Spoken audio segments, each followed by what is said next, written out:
Hi everyone, welcome back to Gen with Steven, and I have just relocated back to Singapore yesterday, so this is day 2 here in Singapore for me. If you are here today, I believe you are looking for ways to move to Australia, and I'm here to guide you through.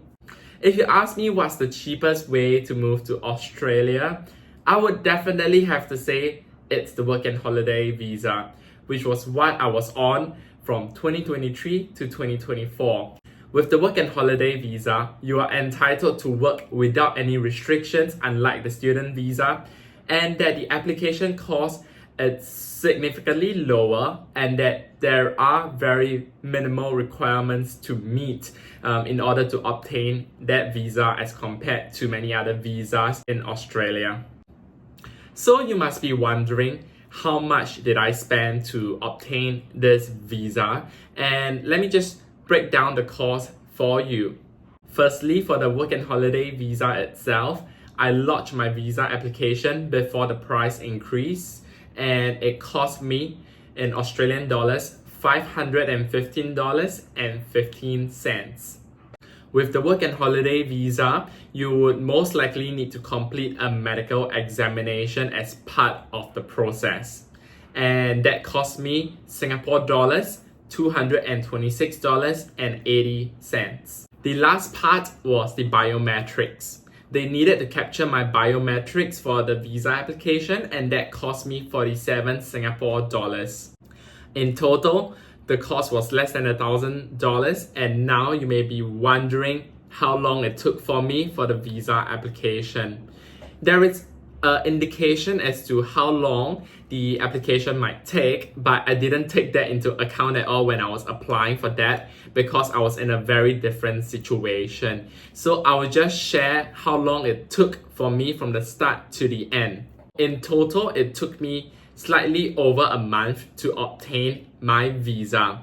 After lodging the application, I was actually asked for more information on June 26th. So I was asked for more information, which includes my evidence of qualification and my biometrics, as well as the certificate of service for my national service in Singapore. In another email, I was also requested to go through a health examination. As I've mentioned earlier, part of the visa application was to capture my biometrics, which I had to reschedule, so I actually only went to get it done on July 10th.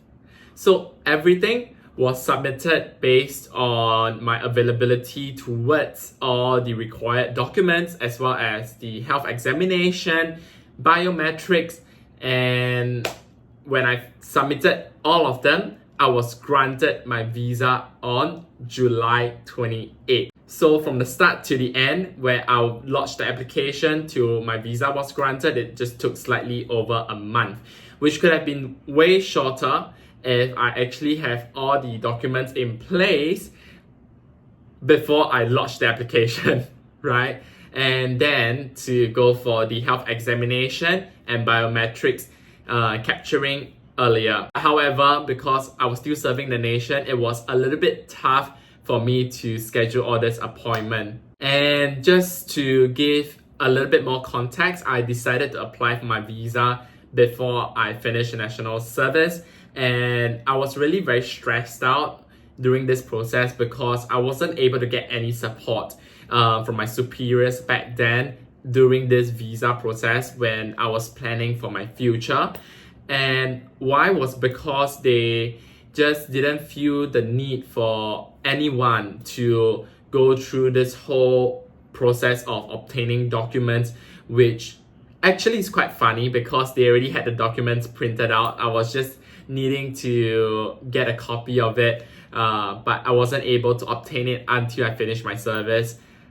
But thankfully, the immigration officer in the Department of Home Affairs was so kind and was so well informed of what to do for my application, because I actually called up the Department of Home Affairs, and one of the representatives told me to actually just write in a letter stating what my situation was with the national service. I felt like during the whole visa process, I was very stressed out, which was not really very much needed because I really was able to obtain help very easily from the Department of Home Affairs. The immigration officer that was part of the Department of Home Affairs actually, I think, understood my situation very well. And then she granted my visa right afterwards. So I was really very thankful that she did. It would have cost more than $1,000 if I had to apply for a second one. But thankfully, I didn't need to pay for a second application to lodge it despite of my situation. If you ask me if I would do it all over again to apply for my visa during national service and to move to Australia, the answer is that I would do it all over again. The experience of living in Australia was really phenomenal. I think other than really discovering about Australia a little bit further, and to diversify myself, to see things differently, and to really grow myself, and to be a bit more grounded and finding my way around things. I think more than just that, I sort of found the next step to take to grow myself further in the marketplace as well as my knowledge. And the skills are really required to grow myself. So in this manner, this is why I decided to come back to Singapore, which is to further study here. And why I decided to do that and not in Australia is because it's way too costly. Like I mentioned at the start of the video, there are just too much process involved in that. And that it's one of the costly way to be in Australia. And I believe the work and holiday visa was just giving me the right time, the right amount of time to discover a bit more of myself, save up a bit more money, and just work on myself a bit more, which I did thankfully. During that whole time, I was able to co-found a startup, and now that I also built up an agency for myself as well. And I think that 1 year has just given me more than enough time to figure out what's next for me, which I am really grateful for. To everyone watching this video, I really hope that you are able to find your way into Australia or whichever pathway that you are deciding to take in life, or even I really hope that you find the directions that you need in wherever you might be right now. Because when I first started out the process of this work and holiday visa, I felt a bit lost, let's just say, because I know I wanted to do some things in my life. I wasn't just too certain about it.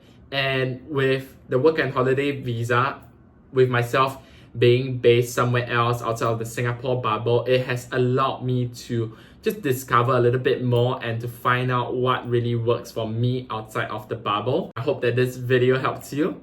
And this is the end of this video. If you have any questions, just feel free to leave them down below, be it setting up life in Australia, be it banking, or whatever issues or questions you might have even after getting a work and holiday visa. Feel free to leave them down in the comment section down below, and I hope that I might be able to help you in this journey. Yep, that's all, and goodbye for now.